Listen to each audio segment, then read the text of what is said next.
एटा में दिन दहाड़े एक ही परिवार के 4 लोगों की हत्या के मामले ने पूरे उत्तर प्रदेश को हिलाकर रख दिया।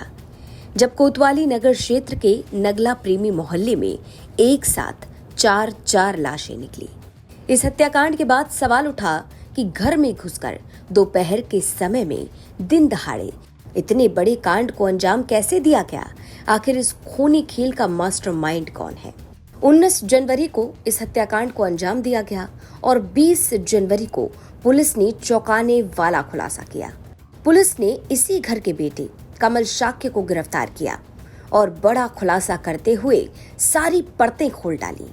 अब आरोपी की गिरफ्तारी के बाद सवाल उठने लगा कि आखिर घर के बेटे ने ही हत्याकांड को अंजाम क्यों दिया? इसके पीछे कारण क्या है?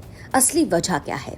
तो पुलिस ने दूध का दूध और पानी का पानी कर दिया। और लगभग सवा घंटे के आसपास वहाँ अपने घर में रहते हैं और फिर बाइक से चले जाते हैं। सभी तरफ कैमरे लगे हैं, घर के पीछे भी लगे हैं, घर के आगे भी लगे हैं।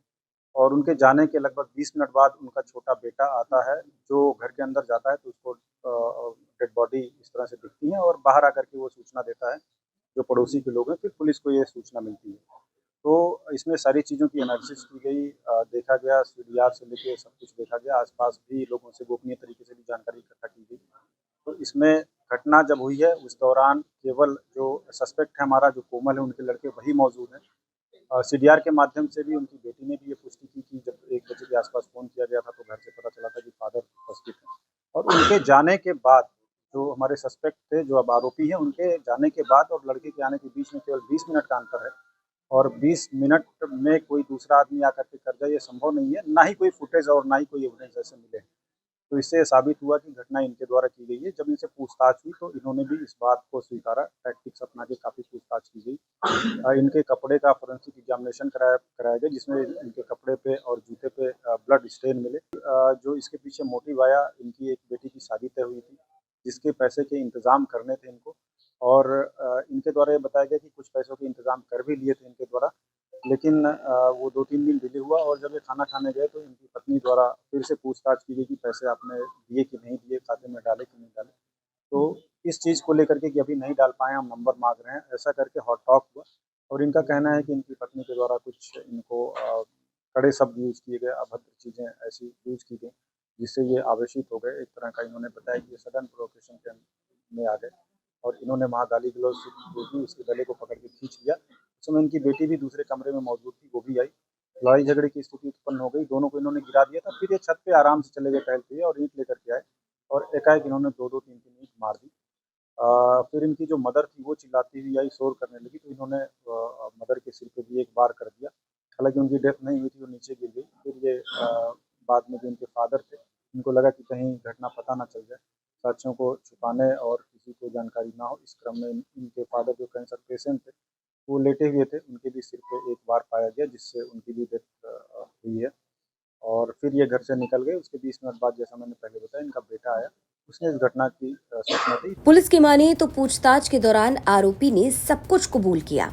आरोपी ने बताया कि कैसे उसने पहले पत्नी को मारा, फिर बेटी को मारा और फिर अपने माता पिता को भी मौत के घाट उतारा। पुलिस की माने तो आरोपी ने पूछताछ में बताया कि अगले महीने 10 फरवरी को बिटिया की शादी होनी थी। अब शादी के खर्चे को लेकर, घर पर पैसे को लेकर विवाद रहता था। अब जब आरोपी 19 जनवरी की दोपहर लगभग 12:55 पर घर पहुंचा खाना खाने, इसी दौरान पत्नी ने पैसों को लेकर सवाल कर दिया। दोनों के बीच बहस हुई और इसी बहस में आरोप ये कि कमल शाक्य ने अपनी पत्नी पर ईंट से वार किया और आरोप ये कि पत्नी की हत्या करने के बाद उसने बैक टू बैक बेटी और माता पिता की भी हत्या कर डाली।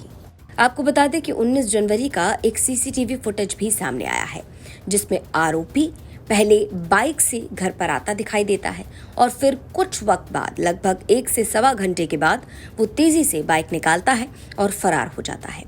जिसके बाद लगभग 2:15 बजे आरोपी का 9 साल का बेटा स्कूल से वापस लौटता है और देखता है कि घर में सिर्फ खून ही खून है। जिसके बाद बच्चा घर से बाहर भागता है और आस पड़ोस वालों को पूरी जानकारी देता है। पुलिस को बुलाया जाता है और जांच पड़ताल शुरू की जाती है। पुलिस की माने तो आरोपी के कपड़ों पर, उसके जूतों पर खून के धब्बे भी पाए गए और वो ईंट भी बरामद की गई है जिससे आरोपी ने इस पूरे हत्याकांड को अंजाम दिया।